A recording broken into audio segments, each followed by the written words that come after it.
Big boss reality ഷോയിലൂടെ ശ്രദ്ധ നേടിയ doctor Robin രാധാകൃഷ്ണനും fashion ഡിസൈനറായ ആരതിപ്പൊടിയും വിവാഹിതരായി. ഞായറാഴ്ച പുലർച്ചെ ഗുരുവായൂരിൽ വെച്ചായിരുന്നു വിവാഹം. അടുത്ത ബന്ധുക്കളും സുഹൃത്തുക്കളും മാത്രമാണ് ചടങ്ങിൽ പങ്കെടുത്തത്. 6 ദിവസം നീണ്ടുനിന്ന ആഘോഷങ്ങൾക്ക് ശേഷം 7ാം ദിവസമായിരുന്നു ഇരുവരുടെയും വിവാഹം. രംഗോളി, സംഗീത് ആഘോഷങ്ങളെല്ലാം നേരത്തെ കഴിഞ്ഞിരുന്നു. വിവാഹത്തിന് മുന്നോടിയായി പവിത്രപ്പെട്ട് ഏറ്റുവാങ്ങുന്ന ആരതിയുടെ വീഡിയോയും സോഷ്യൽ മീഡിയയിൽ വൈറലായിരുന്നു. വിവാഹ സമ്മാനമായ ആരതിക്ക് ഓടി കാറാണ് അച്ഛൻ സമ്മാനിച്ചത്. ഈ കാർ സ്വീകരിക്കുന്നതിന്റെ വീഡിയോ ആരതി ഇൻസ്റ്റഗ്രാമിൽ പങ്കുവച്ചിരുന്നു. സർപ്രൈസ് ആയിപ്പോയെന്നും ഇത്രയും വലിയൊരു സമ്മാനം പ്രതീക്ഷിച്ചില്ലെന്നും ആരതി കുറിച്ചു. വിവാഹത്തിന് ശേഷം ഇരുവരും 2 വർഷം നീണ്ടുനിൽക്കുന്ന ഹണിമൂണിനായി യാത്ര തിരിക്കും. 27-ൽ അധികം രാജ്യങ്ങൾ ചുറ്റിക്കറങ്ങിയുള്ളതാണ് ഈ മധുവിധു. മാസങ്ങൾ ഇടവിട്ടുള്ള ഈ മധുവിധിന്റെ ആദ്യ യാത്ര 26-ാം തീയതി അസർബൈജാനിലേക്കാണ്.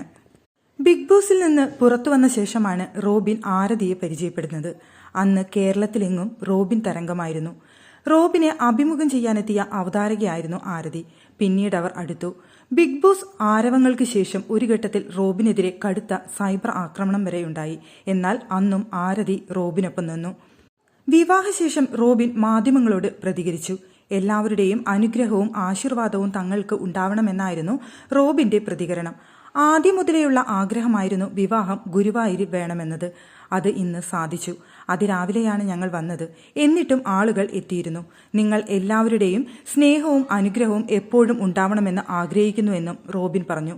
ബിഗ് ബോസിൽ നിന്ന് ലക്ഷ്മി ചേച്ചി മാത്രമാണ് വന്നത്. വളരെ പ്രൈവറ്റ് ഫംഗ്ഷനായിരുന്നു. അതുകൊണ്ട് അധികം പേരെ ക്ഷണിച്ചിട്ടില്ലെന്നും റോബിൻ പറഞ്ഞു. വളരെയധികം സന്തോഷമുള്ള നിമിഷമാണിതെന്നായിരുന്നു ആരതിയുടെ പ്രതികരണം. 2022-ലാണ് ഞങ്ങൾ പരിചയപ്പെടുന്നത്. ഇപ്പോൾ 2025-ആയി വിവാഹത്തിലെത്താൻ. ഈ സമയം ഞങ്ങൾക്ക് പരസ്പരം മനസ്സിലാക്കാൻ സഹായിച്ചു.